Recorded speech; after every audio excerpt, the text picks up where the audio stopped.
Alright,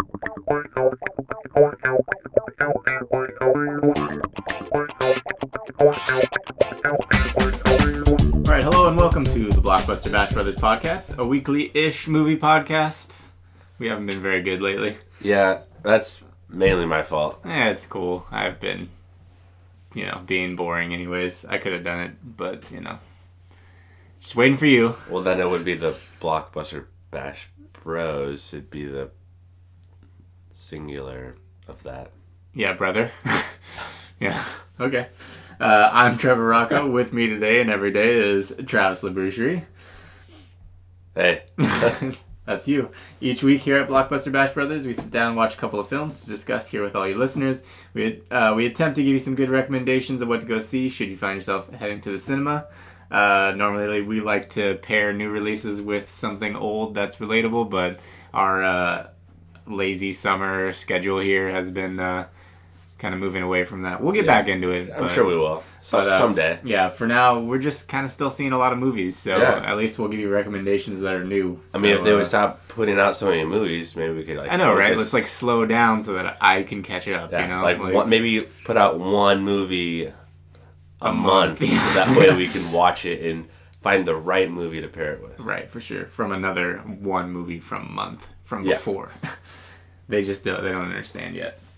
Anyways, all of these movies that we're going to talk about today have either opened are either opening the 12th or have opened within the last 2 weeks. So if you get to the cinema quick enough, you'll be able to catch any of these still in theaters.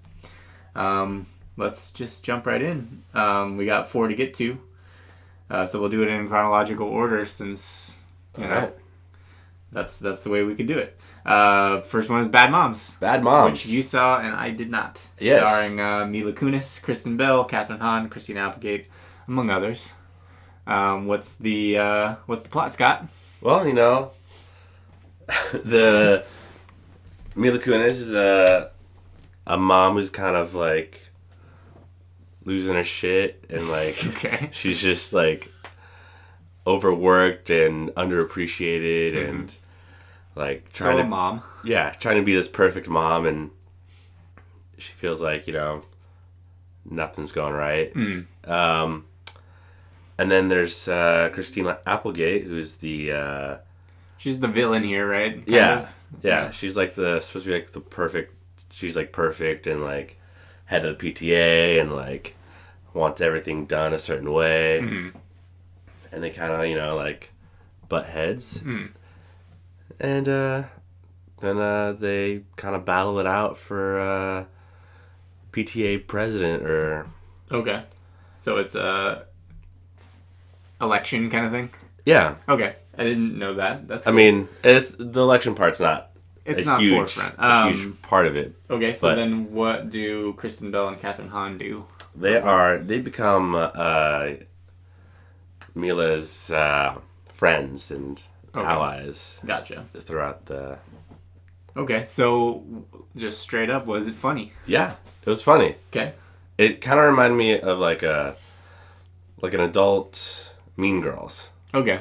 Like Mean Girls, they grew up and they're the moms now. Yeah. Okay. Kind of.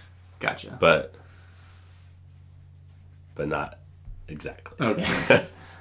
So I guess any standout performances? All kind of... I mean, I wouldn't say there's any standout performances. I just thought, it was just funny. Yeah, it was funny. Not... It's not it's not like I Love You Man funny, where this movie, I'm going to quote it, every day. Right. Okay, gotcha. Any other names that I'm missing? Any other unsuspecting cameos or anything like that? Let's see, there was the dude from About a Boy, the show. Oh, I don't know. I don't know his name. I never watched the show. I don't watch the show either. Hugh Grant is the one in the movie. Yeah, Hugh Grant's the one in the movie, but it's not Hugh Grant. Okay. Jada Pinkett Smith. Okay. Is one of the perfect moms, or one of the Christina Applegate's the other friends. side. Yeah. Oh, Martha Stewart has a cameo. Okay, there you go. Cool. Nice. I can't think of anything think else. of anyone else. Oh, J.J. Watt. J.J. Watt. Yeah. Okay. That's a weird one. Yeah. Okay. Cool. All right. So you would recommend it, huh? Yeah. If you're looking for a comedy, any other like compared to like the rest of the comedies you've seen this summer, is it fit the mold or? I think, it's probably on the lower end of the comedy spectrum of what I've seen, but I still liked it, and it's still funny, and gotcha. I still think people would like it. Okay, go see it. Have a glass of wine and watch a movie about moms. Maybe take your mom to it. There you go. Okay, pizza rating. You got a pizza rating for it? Yeah. I'm gonna give it like 4 slices, but it's like a pizza that your mom made for you. Okay. Whether it's too bad you didn't get that whole pizza, but like at least it's I think she shared it with the rest of the family. Oh, okay. So sharing sucks. All right. Cool. Let's go over to Suicide Squad. All right. Since this is like one of the most highly anticipated movie of summer, I'd say. It's a lot of mixed feelings about it. Yeah. There have been. Will Smith, Margot Robbie, Jared Leto, etc. I think a lot of people know generally kind of what the plot is. Is there anything that? Well, I guess some people know what the plot is. Okay, go ahead. You can kind of run us through it a little bit if you want. It's just basically the government collects a bunch of bad guys and forces them to do what they want and save the world, basically. Okay. So anti-hero to the extreme. Yeah. Okay. Got it. Let's see. So then what's the... are you in the minority or are you in the majority? Did you like it or not? I liked it. Okay. I know... I think the reason I like it, I think Batman has, like, the coolest villains of all the superheroes. Yeah. So I thought it was pretty cool that they got a bunch of these guys who haven't had any movie appearances yet. Right. Really. So you like the DC Universe villains. So yeah. So I was excited to see Deadshot and Harley Quinn. And Joker. Killer Croc. Well, we've seen Joker. Right. And actually kind of liked this Joker too. So that was... Okay. It was cool to see. Well, that leads me to another question. Was there enough Joker in it? Yeah. A lot of people were saying there's not very much Joker in this movie, and it's not what they were promised. I thought there was enough in it. Well, it's a 2.5 hour movie. From what I hear, he's in maybe 15 minutes of it. I thought it was only like a little over 2 hours. Oh, really? Yeah. Maybe my intel's wrong, but I think it's like 2:20. But I don't know. Oh, I'm not sure. I can't remember. It's long, but see, we have a 9:55 show time. It gets out at 12:05. Oh no, you're right. 2:10. Okay, gotcha. So yeah, but people were complaining that there wasn't enough Joker. I mean, considering who was playing the Joker, and he also went on record saying, "I don't know where all my scenes went," because he filmed hours more of, stuff. So well. I thought there was enough, and it definitely, it makes you excited for what's to come. Okay. All right. Well, you have definitely differing opinions from what most people are saying, so that's good though. If you liked it, but honestly, I wasn't going into that movie to see the Joker. I kind of was more looking forward to Deadshot and Harley Quinn. And there was enough of them in it for sure, so it wasn't at the front of your mind. That's good. I guess that's it. Anything else you want to talk about, or anything else you want to mention? Will Smith was... Yeah, that's what I hear. Sick. Will Smith was the one. He's the standout performance in it. So that's good, because, I don't know, I was trying to think of what the last couple of things he's been in. Concussion, I think, was the last one that I remember seeing him in. I think it was before that. Yeah, it was a little before that. I never saw that. Me Concussion was good, but, it was kind of whatever. Tell the truth. Yeah. That's all I know. It was whatever, yeah. And it's funny because that's the whole thing, like screaming that, but he like whispers it in the movie. Tell the truth. Tell the truth. Yeah, so I don't know. Will Smith has not wowed me recently, I guess. So that's good to hear that he was the stand-up performance in this, even though like critically and from audiences too, it's not getting a lot of love. Okay, pizza rating. I'm gonna give it like 5. 5 slices. 5 slices. Okay. But it's like, maybe it's like a pizza that like I like, but not a lot of other people like. Okay. Something with a lot of stinky stuff on it or something. Maybe. Yeah. You like, love it. Or just like, I don't know. Garlic and anchovies and things like that. Well, something I want to enjoy 5 slices of. Right. Okay. Good to know. I mean, I should go see it myself before making any judgments. I can understand why other people don't like it. Yeah. I just the people that I know that saw it that generally love even the bad ones, they just didn't take to it, so that's fine. I mean, there are like some things that they could have done differently that would have pleased the audiences more. Mm. But well, David Ayer's the director. He did Fury. Did you see Fury with Brad Pitt?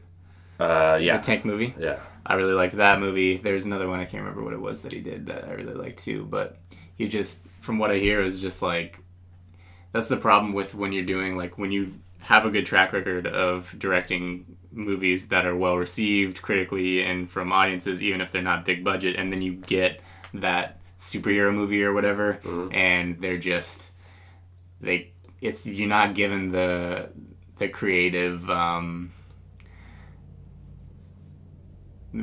space that you're allowed with your other projects, because the studios are so reliant on these movies to be money makers that it's like tight leashes, you know what I mean? You can't really do exactly what you want to do. You have to work within boundaries that you're not used to working within. So it's making a ton of money, so the studios will be happy, but I'm not sure, David Ayer is going to come out like on the positive side of things on this one, just because it's so not well received and people. But I also heard that there's a cut of this movie somewhere that is a good movie that everybody would love, like before they did the reshoots, because they did a lot of reshoots on this movie after they showed the trailer at Comic-Con. Everybody loved it, and they were like, let's go do reshoots because the trailer made it look funnier than it was, and like let's put in more comedy and things like that. And then they basically had the movie finished already, and they screened it to some critics, and critics were like, this movie's amazing, it's gonna be awesome. And then they did the reshoots and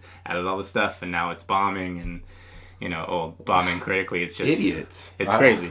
But it could be the situation where like Batman vs. Superman bombed super hard, but then the deluxe edition came out and it's like a different cut, and they just cut a few things, added a few things, and made it into a movie that people are like, oh, now it's good. Like, it's weird that this kind of thing is happening.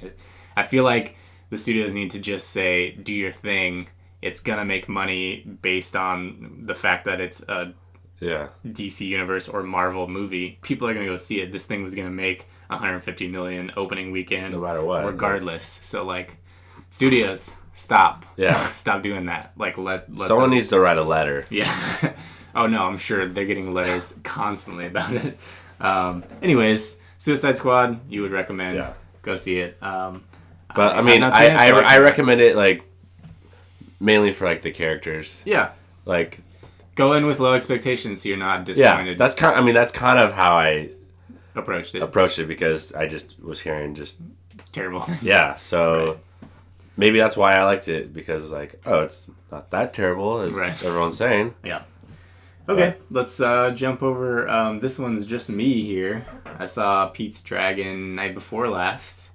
Opens on the 12th. It is kind of a reimagining of the original. Have you seen the original? I actually have not seen the original. Okay, but you know about it. I know. It's like live action with like it's like the scenes in Mary Poppins when with the, with the penguins and yeah. stuff. It's like that, but with like a drawn in dragon. Yeah. I don't remember a lot. I know I've seen that movie and I don't remember a lot of it. I just mostly remember images and stuff. Yeah. Actually, I think I've seen like a scene from that movie, and I just like imagine him with the dragon like on a beach or something, like maybe it's in a forest, or I think it takes place like in a coastal town or something like that. Okay. So it's probably both kind of thing. So, but that's the same with this one. There's very few things I think that are kind of parallel. The original is very different.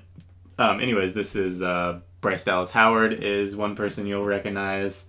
Robert Redford, of course, is another person. There's a little girl in there that I've seen. She plays, well, the main kid, the one who plays Pete, is definitely like an unknown, like a new kid. Uh-huh. The other kid is, I can't remember her name, but she was in, did you see Southpaw with Jake Gyllenhaal? I did not. Yeah, wanted to see that though. Yeah, she was really good in that, so was he, but that movie was not super great. But yeah, she's also, again, pretty good in this. So you'll recognize her if you saw that movie. Basically, the plot is this kid Pete. He's like a 3 or 4 year old, and him and his parents are driving through the woods, and something happens. Not to spoil anything, he's out in the woods, and he encounters a big, giant green dragon. And it sounds cheesy, but the way that they do this film, like it's pretty good. Like it doesn't come off as like, oh, what the hell is going on? You know what I mean? Like it's all kind of like mystical, like believable, like set kind of in reality, but like there's this weird stuff going on. So it's cool. And then so like 5 or 6 years in the future, that cuts to him, kind of as a wild, wild child, sure, if that's the way to describe it. And he is discovered by some of the local townspeople, and he's like trying to explain like what's happened in the past few years and the dragon to everybody, and they're not believing it. But then like there's encounters, and I don't want to give anything away, but it's actually a pretty good movie. I was pleasantly surprised by it. It reminded me kind of a lot of Jungle Book. Setting wise, there's good CG in it. I was, after BFG, I felt like the CG in BFG was kind of like left me kind of wanting, you know what I mean? Like there was some stuff that I was like, oh, that looks really terrible, but like this movie, like they really polished it, and it looks really good. What else? Yeah, but like Jungle Book, it's engaging. Kids will love it. Parents will love it. Looks, of course, really nice, and the acting's great. Robert Redford, never really been a big Robert Redford fan, but he's really likable in this too. Who's the I can't remember the guy's name. The guy, have you seen Dredd? The movie Dredd. It's the guy who plays Dredd. He's like the bad guy, quote unquote bad guy in this. So you'll if you liked that, you'll like seeing him in this role. But yeah, I think that in recent years we haven't had a lot of like good live action kids movies. It's just been all focused on Pixar and Disney animation. Mm-hmm. I really like that, even though both of them are technically Disney. Like I like that they're leaning that way too, or giving these kind of movies a try instead of just dumping all their money into animation. Yeah. So yeah, it's good. I recommend going and seeing it. Get at it. I'll get at it. Yeah, I know you will. Yeah, Leo will probably want to go see it too. So, pizza rating, 6 slices. Should I say Pete's rating? Pete's rating. He gives it 6 slices. I also give it 6 slices. I don't know. Fairy dust is the... No, I'm just kidding. Maybe it's like extra crispy from like Dragon's. Yeah, there you go. There you go. I like that. What's like a good mythological topping? Unicorn meat, or just maybe just like dragon meat? venison or something like that. Just a little different. But no, it's good. Definitely check it out. If you have kids, take your kids. It's a little, parts of it are a little intense. I guess the opening scene is relatively traumatic. They do a good job of not showing anything like graphic, but like definitely like intense things happen throughout it, which is good. Scare your kid a little bit, you know what I mean? Yeah. Whatever. All right, last movie here, which we caught last night. I saw a rough cut of it in March, but we saw the finished, polished piece last night. Sausage Party. Yeah. Oh, yeah, it's that animated one. It's that animated one, yeah. So you should take your kids to No, don't. Don't even joke about that. So, of course, this is starring Seth Rogen, Kristen Wiig, Michael Cera, Bill Hader, Craig Robinson, Ed Norton, David Krumholtz, James Franco, Selma Hayek, Danny McBride, Jonah Hill, Nick Kroll. There's more. I just wrote down a bunch because it's those guys, you know? Yeah. It's those guys. But they're doing animation here. Sony Pictures Studios animation department finally gave the okay on this project that I think they've been working on for like 10 years or something like that. Wow. Yeah, they wrote it like around the time they wrote like Pineapple Express and like all those other movies. And this is just the one that they couldn't get greenlit because how could they get this greenlit? Like people are going to be talking about this movie like big time. All the theaters are going to be needing to check IDs because it's going to be 15, 16-year-old kids trying super hard to get into this movie. Yeah. You want to run us through the plot here? Well, all the foods in the grocery store think when they get selected, they're going to the great beyond, where they can like live out happy life. I guess I don't know. They don't go too elaborate into it. It's a song, but you know we won't sing it. It's fine. I don't know all the words. Yeah, we'll learn it at some point, but and then a couple of foods find out that it's not so great in the great beyond, and in fact, it's hell. Yeah. Yeah. So and then it's basically we follow a sausage and his bun mate as they the sausage is attempting to find out the truth about the great beyond and to explain to everybody why they don't want to get picked, revenge on humans, blah blah blah, that kind of thing. It's good. It's funny. It's really good. It's really funny. It is probably the raunchiest movie you'll see all year. Definitely. Or like any year.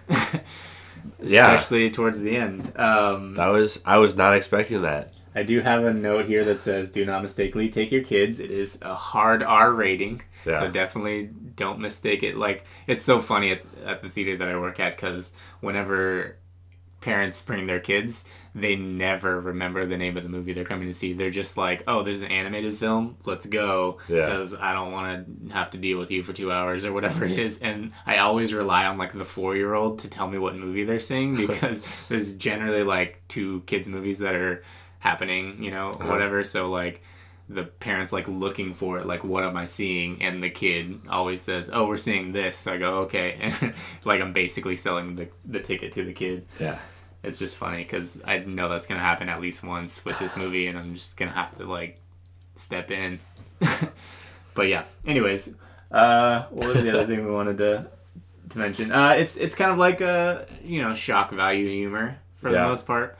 But there really is mixed in like some like clever jokes. Like did a lot of food very puns. Clever. Yes, loved the food puns. I love a good movie with good puns, which is one of the things I didn't like about Secret Life of Pets is they had so many opportunities to do a lot of good puns and they didn't.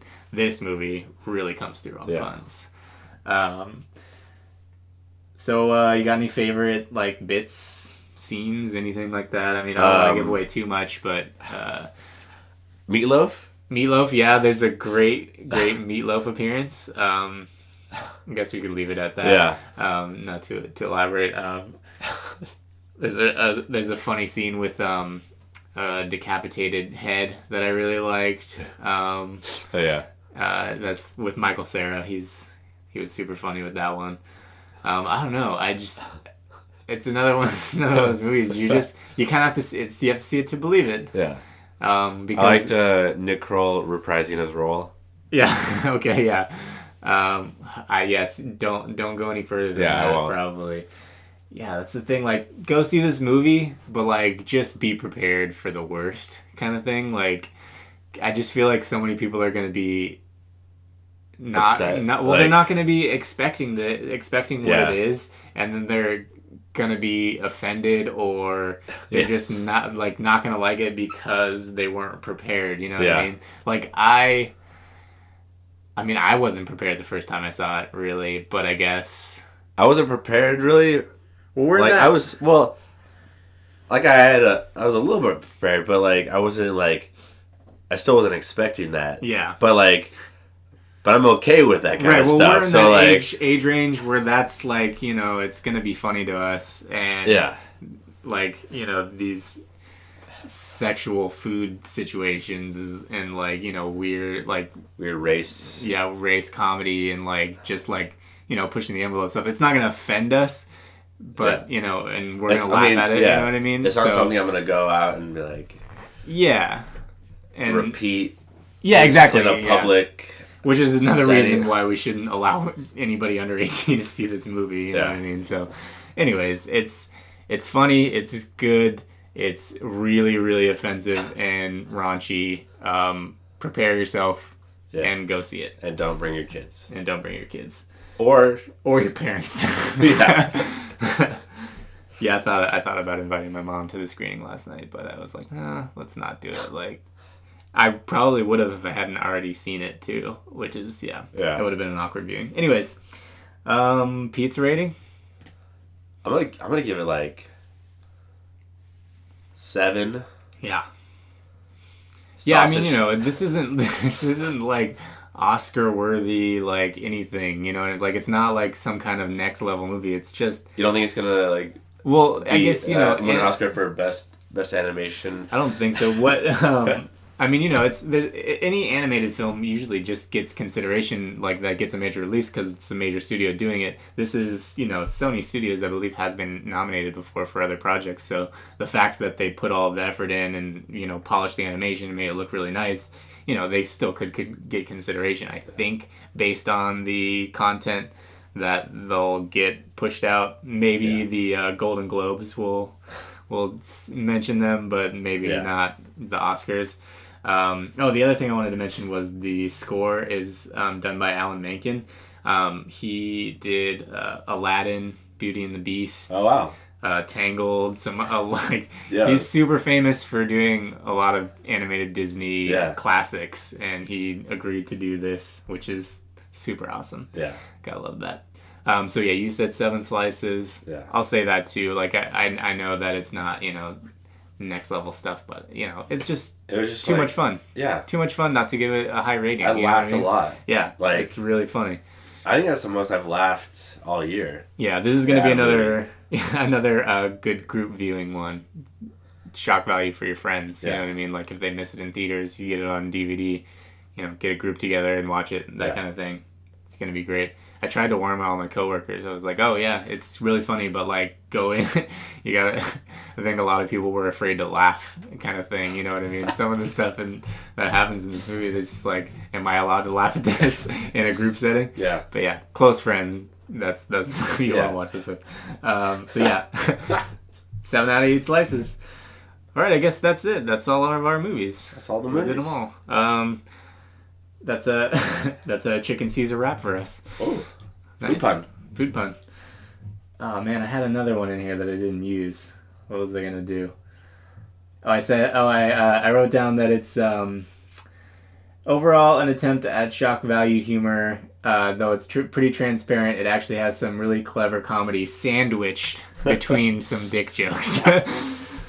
So I just had to get that in there. Anyways, that's it. Thanks for listening. Remember to like, comment, subscribe. Follow us on our YouTube page. Follow us on SoundCloud. And let us know what you like, what you don't like, and if you want to hear about any movies that you like or what you're excited for. What's coming? Do we know what's coming up next week? I don't remember. I think we got Don't Think Twice next week. We can do that. Oh, you liked that? Yeah, I love that movie. So that's one we'll probably talk about. But that's not a major release. I'm trying to think what else is upcoming. Let me look it up. Got any plugs? You got anything you want to plug? Oh, plug it in. No, I don't. All right. Well, that gave me enough time. Next week is War Dogs. War Dogs. I'm interested in seeing that. It looks good to me. Jonah Hill and Miles Teller. I like those guys. Yeah, those are good guys.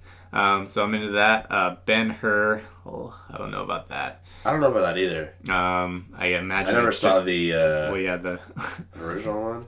It's like a 1950s, 1940s. The original, I think. It's like a big giant epic. I don't know why they would ever even think about remaking that. The last one is Kubo and the Two Strings. Ooh. Matty McConaughey. Yeah. So that's another one to look forward to. So who else is it? Elizabeth Banks in that, or who possibly? Is it? Let me look it up. Maybe click on it here. But it's Elizabeth Banks. It's somebody like her. Charlize Theron. Yeah. Yep. Ray Fiennes too. Oh yeah. That's good. Rooney Mara, George Takei. Oh wow. Yeah, interesting cast. Yeah. And then seventh on this list is Matthew McConaughey for some reason. I think he's the main character. But I don't know. Anyways, yeah, could be good. I'm looking forward to 3 of 4 movies coming out next week. Yeah. It's going to be tough. How are we going to fit all those in? That's what she said. Yeah. Also, who knows if we'll have an episode next week. Maybe the week after. We'll see when we get there. Anyways, again, thanks for listening. Like, comment, subscribe, and we'll see you guys pretty soon, probably. Have a good one. Adios.